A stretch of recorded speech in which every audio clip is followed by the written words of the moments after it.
Mali denmisɛnninw kalandenw siniɲɛsigi ɲɛsigibaw sini sɛnɛ o bɛ daminɛ kabini bi san 20 ko ɲɛdɔli kɔfɛ sɛnɛko ta nasira fɛ sewukaw fɛ yen bi na min ye ɲɔgɔn tɛ ɲɔgɔnmada n'o ye Agri-Sup ye ale nana no kana i coko Bamakɔkaw fɛ Sotiba ACI la université kɛnyɛrɛye ta min lakodɔnnen no jamana fɛ bi a fɔ ko min ye Agri-Sup ye Agri-Sup ale fɛ yen Talantos 47 ye telefɔni sira o fana ye o kelen ye min ye 74 98 min ye 74 98 74 47 a ye boli a ka galon bɔ an da.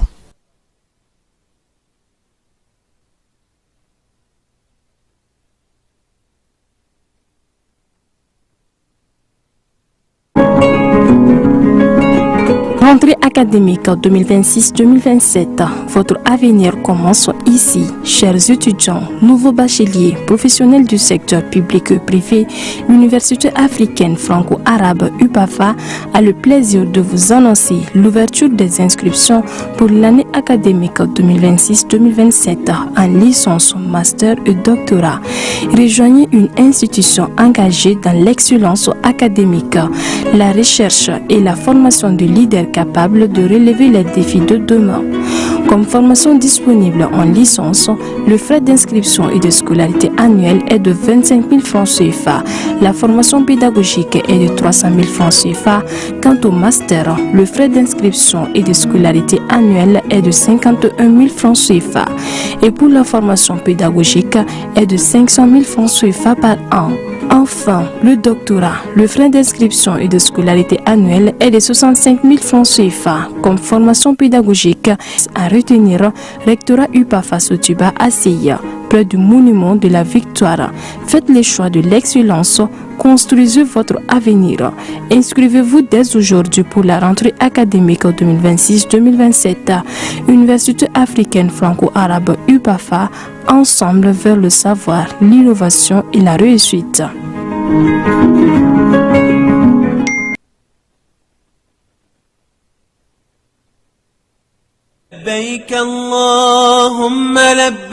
Agence Dunia Travel Service ako abibu nyamasegi folike kanyesi akasango hiji deumo au munu yedanaya takadaka au ka hiji labeni akechugo nyumana nantara herala kasegi herala dumunun kai berebereli kai namogo be jefenfena uba bela jelen kanye donc ambu foku barkada directeur minto man no fe no e Amadou Maigaye ajora jorola nyamogo ya ko fenfen ajora jorola kaniso ja mogola ka mogo berebere ka koto mogo tala mogo temindo ka nyaira mogola anyo barade soro dunya la mukele kono akoka au bela jele la dunya silame munu me mali kono ani munu zigiro benodo diye jamana were umo ka fo sanwere o hiji ni o umura o bara o labe undamne nakaba o mana au munu ba fe ka hiji ke damu lakana ni basigi kono Agence Dunia akeme ko fere bela jele tige ka hiji kechugo nyuma kalaun bela jele labe ka bla awnye minyi ka do shiro ni damu ye ka surunya au ka bato ke yoro la dumini laki ka sanuma obi tobe ka bla au ka bolo ka sagana ka wati bela jele la dogotoro jeleun olube au no fe hiji ke yoro ani bato ke yoro wera bela jele la yoro be ani wati be bawo bolo kuma do o ka usane de singadi Agence Dunia Travel Service Jenwan kele mimbe au ka hiji ni au ka humura ke ka nya ale de do o fana ni au be kuna foni were nyini aye weleli ke 66 71 37 24 70 64 99 71 ni au be u ka yoro nyini u flani hippodrome yere la immeuble station soma yafula kulukoro sira dala o fana minyi ka do Agence Dunia Travel Service ye kube duga uke hijini umura ke chugo nyuma ana musakaw ala ka noya silame bela jele ye innal hamda nibe wariji na wayala nibe warida na wayala sama mone bi million joro na kunu hamina kodo odela sama mone ma fen faraka wari chini musakaw ka wa aka no ni mali wari chisiro be amada o made sama mone bi do fara odi kuno warika ni wari bonisi awo ni wari bonisi koni awa sani ke oke ni sama mone application yi awe wari soro aka compte bonisi la kadam ne credit la abonnement télé fuka tase kurani di saralima ope bonisi soro ni bela naka bonisi buguna doron obse ka yelema aka sama mone compte la kasani wereke na yi walima kata wari jebo anga la sigide no fi oye mone bo yerela a k'a si filɛ sisan ni sama mɔnɛ application téléchargeli ye Play Store walima App Store kan ka sɔrɔ k'aw tɔgɔ sɛbɛn ni sama mɔnɛ ye aw de kunna wari bɛ augmenter. Sama mɔnɛ i yɛrɛ ta awɔ i yɛrɛ ta ni i yɛrɛ ta ye.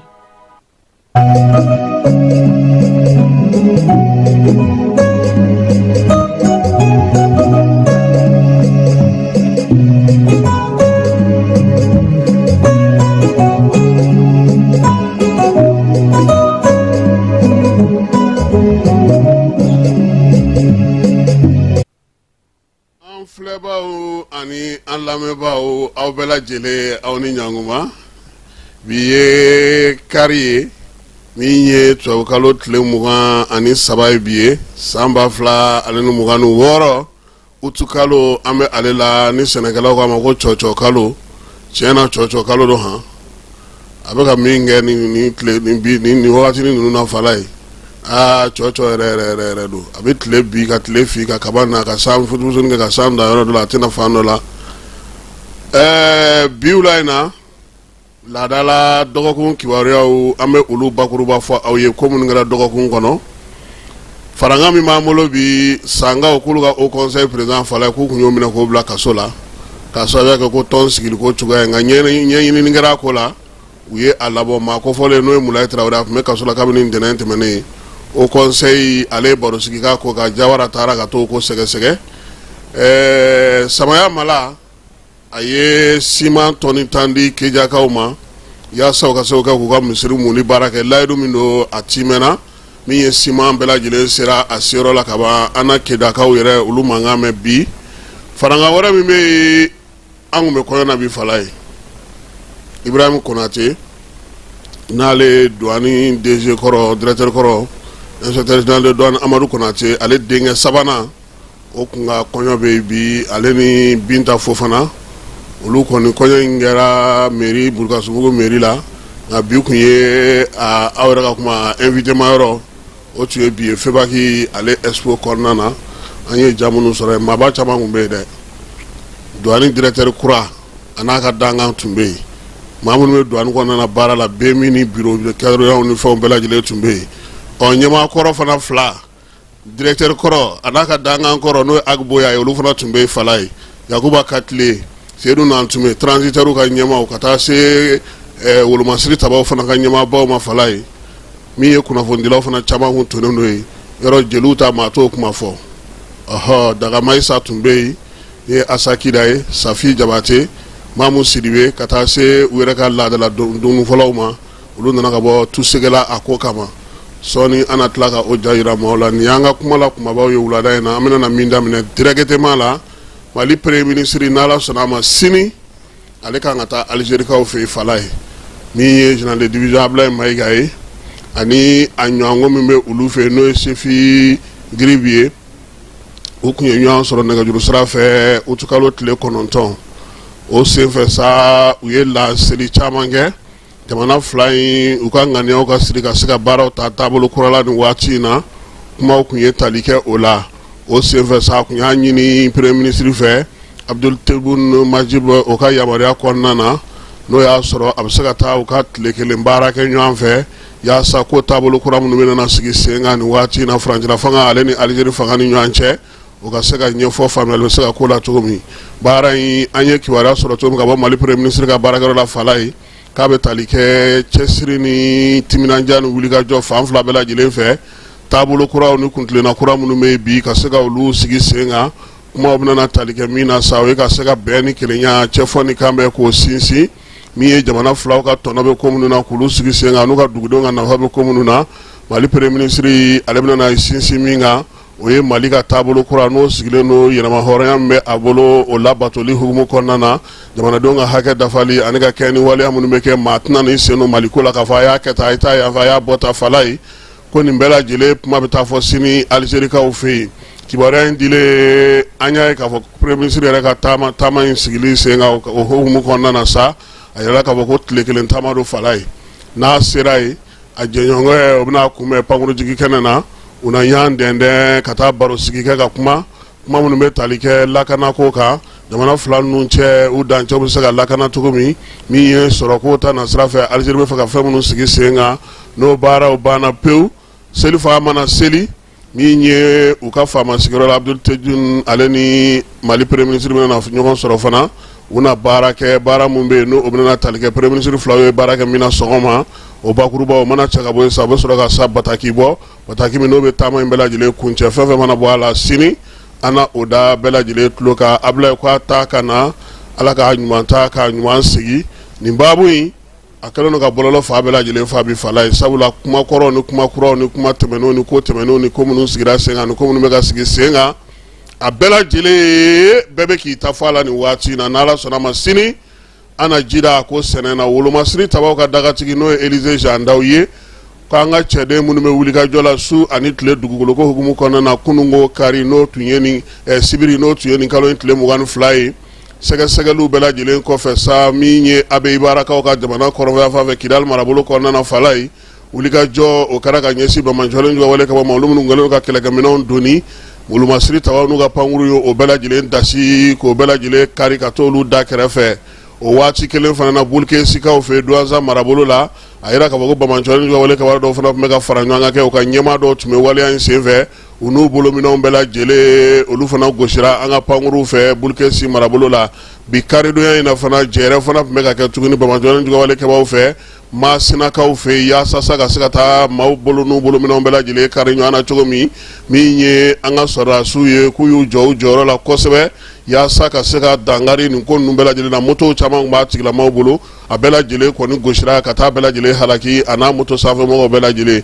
nin wulikajɔ ni nin cɛsiri ni kɔlɔsili minnu bɛ wolomasiri tabaw bolo min ye Elize Jandaw ye a ko ko na to senna kun ye basigi ni lafiya ye maaw n'u bolominɛw na kɔlɔsili k'o sinsin k'a ɲini malidenw fɛ sa wulikajɔ ni cɛsiri k'o kɛ sa yaasa ka se ka wolomasiri tabaw olu kɔkɔrɔma don o hukumu kelen kɔnɔna na dɔgɔkun min forilen filɛ nin ye fala ye wulikajɔ caman kɛra an ka Bamaciwale kɛbaw ni Ɲuwawale kɛba kɛlɛliko ta na sira fɛ wolomasiri tabaw u ka dugukoloko hukumu kɔnɔna na Bamajɔlen Ɲuwawale kɛba maa 20 u y'olu kɔni bɔ baara la pewu kelenpokaw fɛ yen Baɲangara marabolo kɔnɔna na ni pankuru ye wulikajɔ wɛrɛ fana sera ka sinsin mun ni FLA maaw ma Sikaso marabolo kɔnɔna na San Sunsan min ye Moti ani Andra Bukani ye Jetia Tata maaw olu fana ye wulikajɔ kɛ kɛrɛnkɛrɛnnenya la Jonga Sakaw fɛ min ye baganw ye sagaw olu diraki Bamajɔlen Ɲuwawale kɛbaw la nin waleya ninnu bɛɛ lajɛlen sera ka sigi sen kan nka dɔgɔkun tɛmɛnen na Mali pankuru dɔ ale bɔra Tumutukaw fɛ sa a kun kan ka wuli k'i kunda min ye a ka munumunu salon n'a ka baaraw senfɛ maa 19 de tun bɛ pankuru in kɔnɔna fala ye pankuru in kɔni taara jigin heure 2 a wulilen kɔfɛ yɔrɔ la sa yɔrɔ min ni o sera kilomɛtiri 2 wulilen kɔfɛ a taara jigin yɔrɔ la sa yɔrɔ min n'o kɔni sera ka a lasaw Machine ni ma to waleya in senfɛ wolomasiri tabaw y'a yira sa ko sɛgɛsɛgɛli bɛ sen na barisa ale kɔnɔna na i n'a fɔ wolomasiri tabaw ka dagatigi bɛ munumunu salo la cogo min na waati min na n'o ye Elize Jandaw ye a taara barisa fana kɔnɔna na fala ye ka t'olu kuma ɲɔgɔnya nin dɔgɔkun in na o dɔgɔkun kelen fana kɔnɔna na fana min ye garde nationale ye a taara olu fana fɛ yen wulikajɔ ni cɛsiri kɛ kun ye min ye wolomasiri tabaw ka dagaw kɔnɔna na sa baara minnu bɛ ka kɛ bi degun minnu bɛ yen majɛ minnu bɛ yen min ye sɔrɔdasiw yɛrɛ n'u k'a ta ɲɔgɔn da u ka se ka kuma ɲɔgɔn fɛ ka se ka dɔn k'a fɔ degun yɔrɔ min bɛ yen baara minnu fana bɛ ka kɛ olu dɔ bɛ se ka fara olu ka cogo min wolomasiri tabaw ka baara hukumu kɔnɔna na Elize Jandaw a taa kun ye nin ye sɔrɔdasiw bɛ na min ye kalansen fana sigilen don sen kan jamana 9 min ye Mali kɛlɛkɛ kalanso ye n'o ye école de guerre ye ale bɔ ko 5nan o sigira sen kan a yɛrɛ sa k'a fɔ sa ko min ye ninnu kɔni ka bɔli ye fala ye danfaraba yɛrɛ u ni tɔw cɛ sabula bɔlɔlɔ sira fɛ sa baaraw bɛ ka kɛ kɛrɛnkɛrɛnnen na maa 31 ɲɔgɔn ko o de tun bɛ nin ko in ale kɛrɛnna maa 27 o de tun bɛ nin ko in kɔnɔna na hukumu kelen kɔnɔna na fana min ye certificat min bɛ di état major école la u bɔko 7nan maa 31 olu fana y'o jɔnjɔn olu sɔrɔ baara in senna maa min ye wolomasiri tabaw ye sa ko bɛɛ lajɛlen kɛra kelen ye an ka sɔrɔdasi fara gardi fara polisi fara sapeur pompier ka fala ye olu bɛɛ lajɛlen yira kalan in na sɔrɔdasi musow olu fana kalan kɛra olu kunna min ye muso 20 ye wolomasiri taba bɛɛ lajɛlen musow fana tun b'o ko hukumu kɔnɔ olu fana ka jɔnjɔnw olu dir'u ma lakanako ta na sira fɛ sa min ye Mali kɔni ye sa u y'a yira sa k'a fɔ ko min ye kan Sunjata ye a tɛ daga tuguni maa si ka to i ka mobili kɔnɔ ka taa jɔ a kɛrɛfɛlaw n'a bɔdaw n'a tɛmɛsiraw la yaasa baara min bɛ bi n'o bɛ lakana ko ta na sira fɛ sa o ka se ka sigi sen kan wolomasiri tawana mɔmɔli kɛ fa bɛɛ lajɛlen fɛ sa mobili min kɔni bɛ tɛmɛ Kati ale kɛrɛfɛlaw la bi ni waati in na ka taa min ye u ka lycée sira in fɛ Fala ye an'u ka aérodrome n'o o ye pankurutigi kɛrɛnkɛrɛnnen bɛ sa ko u bɛ ka lakɔlɔsili kɛ ye o baaraw bɛɛ lajɛlen sigira sen kan sa min ye maire min bɛ bi n'o bɛ ka kow latɛmɛ maire nɔ na ale de ye sɛbɛn in bɔ ko bɛɛ lajɛlen se ka wuli ka jɔ kɛ sa n'o ye mobilitigiw ye ka fara wolomasiri tabaw ka ale ni dugudenw nin sɛbɛn min bɔlen filɛ nin a ka se ka lawaleya Kati ale kɔnɔna na cogoya min na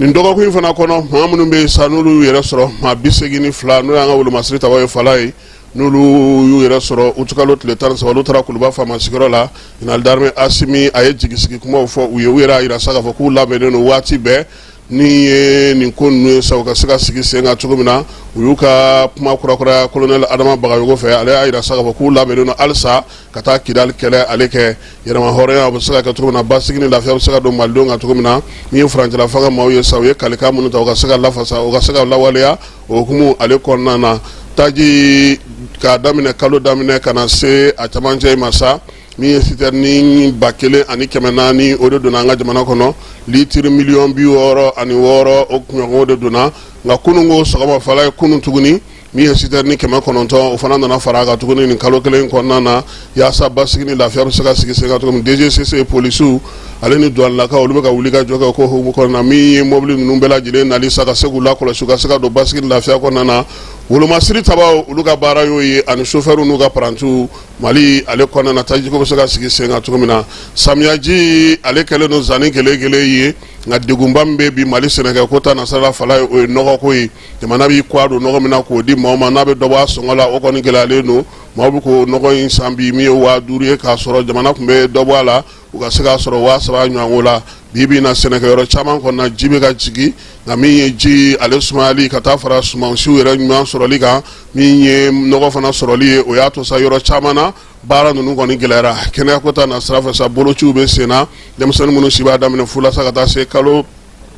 tile 59 ma boloci bɛ ka kɛ olu kɔni na fan caman fɛ boloci in sigilen sen kan kosɛbɛ denmisɛnninlakaw ka se ka kisi palibana ma min ye senfagabana n'o ye polio ye ale ni vitamine D fana b'a la sa k'u kisi banajugu olu bɛɛ lajɛlen tɔɔrɔ ma baara ninnu kɔni bɛ ka kɛ ale ni ɲɛfɔliw marabolo caman na farikolo ɲɛnajɛko ta na sira fɛ denmisɛnninw tun bɛ ɲɔgɔn da min an fɛ n'a fɔ ma ko bien-être sportif Fala ale kun cɛra kuncɛli senfɛ sa jɔnjɔn kɔni fɔlɔ Bamako y'o ta filanan o kɛra Sikasokaw ye min ye sabanan kɛra Joyila ye min ye marabolo caman ye u ye foli ta ka ɲɛsin u ka denmisɛnw ma fana wulikajɔ min kɛ nin ko in kɔnɔna na yaasa ka se ka ɲɛnajɛ in ale ja min ye Buguni ale ni San olu ka denmisɛnninw fara ɲɔgɔn kan sa ka se ka foli kɛ olu ye Fala ye n'Ala sɔnna a ma min ye farikolo ɲɛnajɛko ta na sira fɛ hali bi an bɛ se ka fɔ fana an ka sifin minnu bɛ yen n'olu kan ka taa Senegalikaw fɛ UEFA ale hukumu kɔnɔna na olu y'u n'u ta n'u bila dɔn nin dɔgɔkun nata in kɔnɔna sabula min ye ndolanci ye a kan ka kɛ Senegalikaw fɛ septembre kalo ale kɔnɔna na k'a daminɛ tile 7 ka taa bila tile 12 la jamana fila mana se sɔrɔ segin na ye olu bɛ taa Marɔkaw fɛ mai kalo nata u si n'o ye san 18 ye olu bɛ se ka taa o Coupe d'Afrique la Marɔkaw olu fɛ o fana ye ɲɛbila ye ka taa Coupe du Monde fana kɛnɛ kan nin waati in na n y'a f'i ɲɛna ko min ye samayakaw ka dangele ye samaya min bɛ bi n'ale bɛ Mali ni Laginɛ dancɛ la sa Kuremalilakaw ka fanfɛla la ye Fala ye Malamini Ture min bɛ n'o b'a fɔ ko samaya mala wuli ka jɔ ni cɛsiri ka denmisɛnw k'olu dɛmɛ u ka se ka baara kɛ u yɛrɛ ye ale ko maninfin yanni ka maaw kɛ jɛgɛ dunna ye Fala ye k'i k'u dege jɛgɛ mɔ la n'i taa samaya Malamini fɛ yen n'i tɛ se ci la i tɛ baara kɛ ka na ale yɛrɛ sɛgɛn ale ko de e bɛ se ka mun kɛ hɔn i ka t'i cɛsiri k'i jija i dulonnen ka bɔ maaw la i fana ka maaw ta i ka se ka k'i yɛrɛ ye nka kana don o don samaya Malamini y'an ka maa ye ale t'o la dɛ o de la bi minnu bɛ yen n'olu bɛ ka baara kɛ a ka dɛmɛ bɛ ka se olu ma Kejakaw olu tun ye welewelemada kɛ ka ɲɛsin a ma k'u bɛ misirijɔ la siman sɔn 10 o layidu taara o sera olu ma an ka taa olu fɛ yen a yɛrɛ ka maaw ka ja dilen don.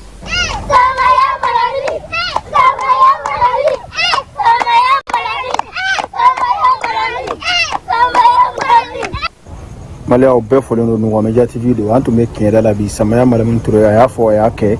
n taara vidéo kɛ Kiɲɛda misiri kan le 29 juillet bi y'a 13 juillet tile 13 de bi u ka misiri labanbali ko siman ko b'u la a ma bili nin y'a san 8 ye ci sera Samaya Malamini Ture ma a ye siman tonne 10 bila ka na bi aujourd'hui le 9 août ka siman ton tan bila kana ka taa d'u ma fo kiɲɛda la k'u ka misiri bidon n'a ye vraiment ko y'ale ka bolomafara ye Kela Damour tun bɛ yen dugutigi ka porte parole tun bɛ yen kiɲɛda alimamiba tun bɛ yen vraiment u ye dugawu kɛ.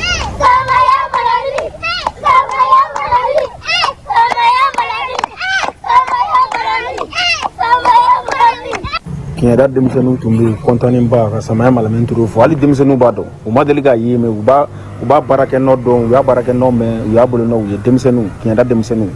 vraiment an b'u fo ka Kɛmɛrɛn fo Kɛmɛrɛn de nana ni siman ye ka bɔ Kangaba ka na ani bɛnitigi an bɛ Kɛmɛrɛn fo vraiment ka Kiɲɛdala ka bɛɛ fo k'u ye siman sɔrɔ Mala i ni ce ni baraji Ala ka caman bila nɔ la Ture man o kɛ di ni duwawu bɛɛ di fa jeli ta fa jagitigi kɛ tɔɔrɔ ni ta fa jatigi kɛ bana ni ta fa jatigi kɛ kɔngɔ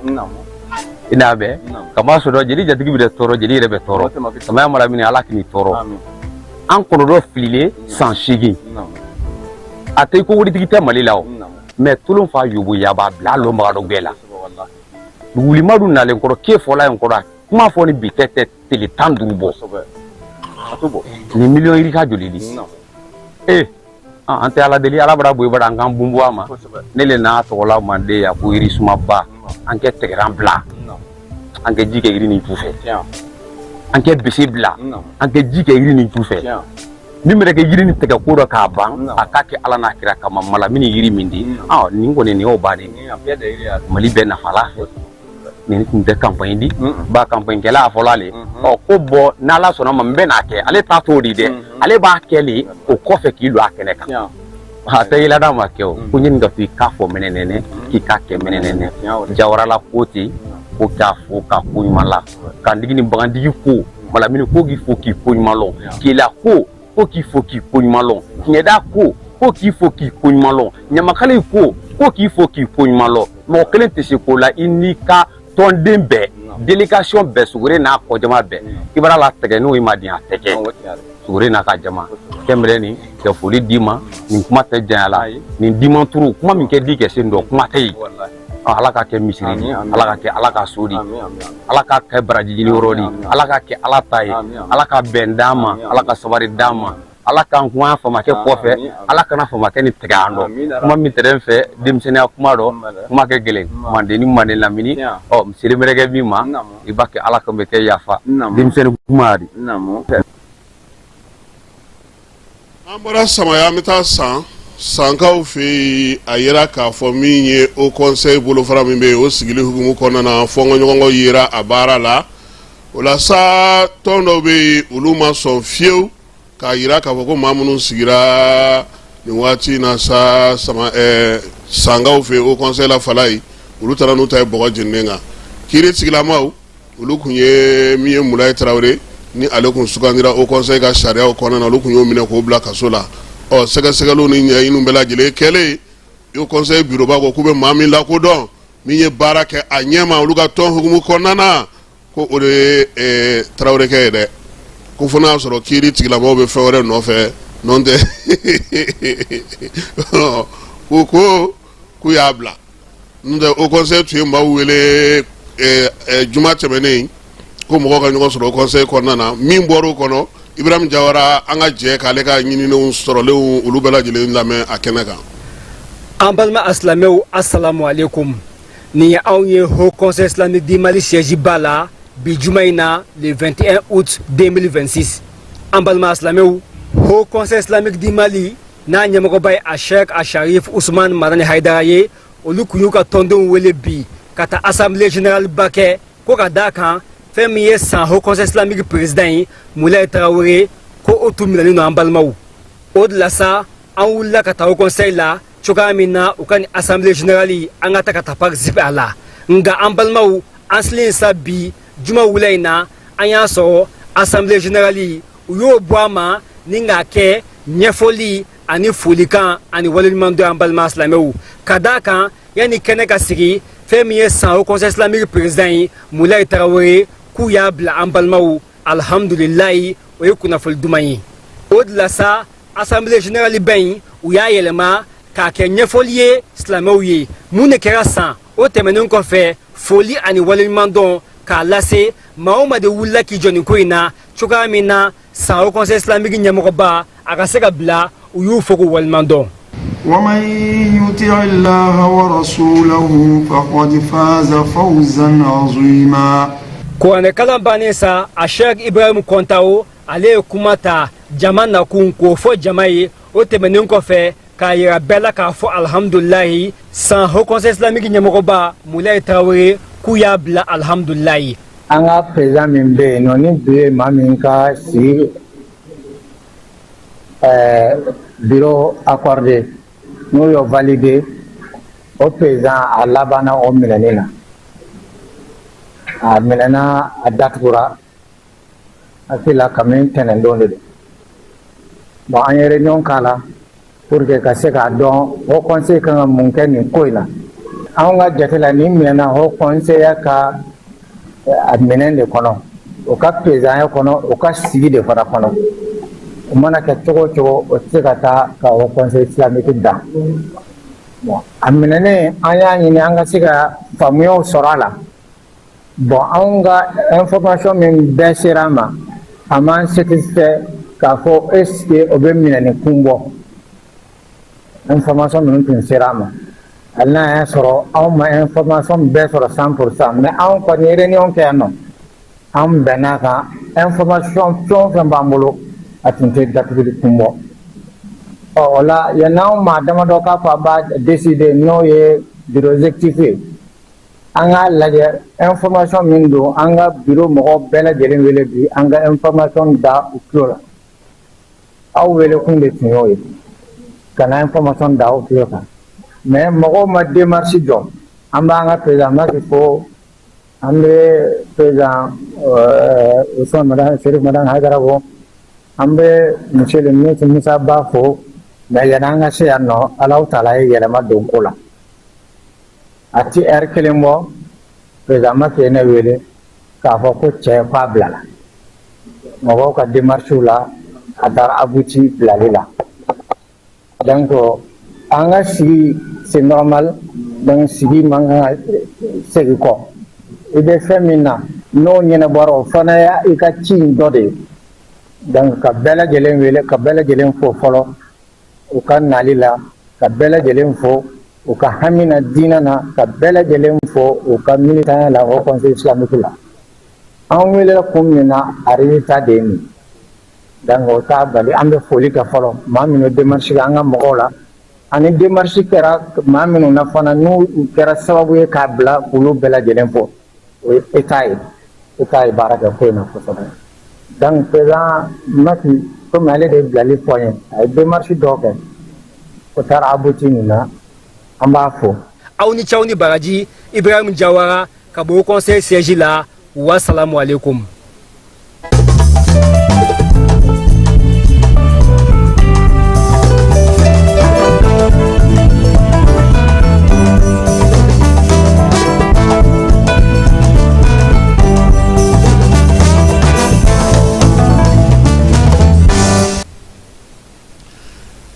fala ye ko dimanche k'o ye kɔɲɔdon ye Bamakɔ laada a tilenna min ye Konatelakaw ka denbaya ye ka bɔ Tusegela n'o ye douane directeur kɔrɔ ye inspecteur général de douane Amadu Konate ale denkɛ sabanan n'o ye Ibrahim Konate ye ale ka furusiri o baaraw daminɛna kabini alamisa tɛmɛnen ale kɔni ko sa ko cɛganaw ma ko k'an bɛɛ k'ale ye soju sɔrɔ fala ye utukalo tile 20 min ye furusiri ye n'o ye mairie furusiri ye a ko Binta Fofana ma ko a b'a fɛ bi a b'a fɛ sini o kɛra Bulkasobugu mairie la premier arrondissement ale kɔnɔna na Bamakɔ yan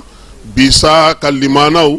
sigiɲɔgɔnw balimaw ni telisiraw k'olu wele ka bɔ kɔɲɔ in kalama fala ye o kɛra parc d'exposition na n'a b'a fɔ o ma ko Feba kɛnɛ Tusegelakaw ka laadala fɔliw u nana n'olu fɔlikɛlaw ye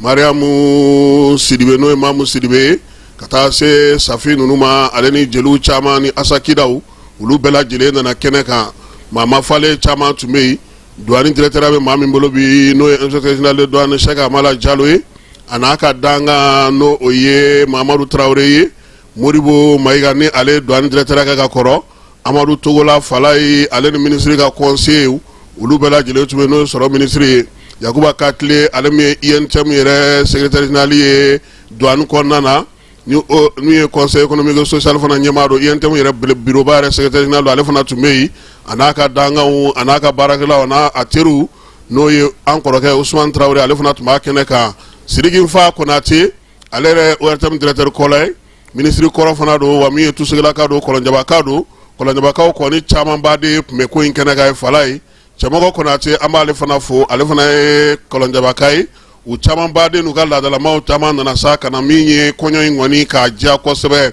maa maa bɛ yen ko bɛ baara kɛ douane na Amadu Konate yɛrɛ Fala ye a ka danga n'o o ye Agboya ye ale tun bɛ kɛnɛ kan Dumuyalakaw denfaya dira olu minnu ma olu fana bɛɛ lajɛlen nana i bɛ maaba fɛn fɛn dɔn n'o o ye sɔrɔkɛla an ka jamana kɔnɔ i n'a fɔ Seydou Nantumena ɲɔgɔnnaw Fala olu bɛɛ la tun bɛ yen Juraw ka tɔma maaw tun bɛ yen min ye ka douane kɔrɔlen n'a kura bɛɛ lajɛlen fara ɲɔgɔn kan kɛnɛ kelen kan ale kɔrɔ k'a se ka foyi fɔ ko ka Ala fo ka Ala baara ɲuman dɔn min ye douanelakaw ye u bɛ ka baara minnu kɛ halisa u ka dɔ fara cɛsiri ni timinandiya kan ale y'a bila yɔrɔ min u k'u jija u ka tɛmɛ o kan o de ye ale ka laɲini ye denkɛ tubabu dɔnkilibakalaw o ye Fala ye k'a ka dɔn de kɛ an tɛ dɔ lama la a dɔnkili ka fisa dɛ kɔɲɔkɛ tun bɛ dɔn na ye ani kɔɲɔmuso k'u ka min ye laadala fɔli de don an k'a lamɛn dɔɔnin.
Ayiwa douane directeur kɔrɔ n'o ye Amadu Konate k'a n'a ka denbaya bɛɛ lajɛlen fo furu ko Ala k'a ni si bɛn Ala ka kɛ furu tututu Ala ka kɛ siman fila ka furu ye min ye Ibrahim Konate ani Binta Fofana ye ko Ala k'u ka furu ni si bɛn ka bɛɛ lajɛlen fo maa ma se kɛnɛ kɔnɔna sɔrɔ nin bɛ dan sigi dɔgɔkun kɔnɔ kibaruyaw la Fala Keyita Kasim Traoré ni Ala n'a a kira sɔnna a ma sini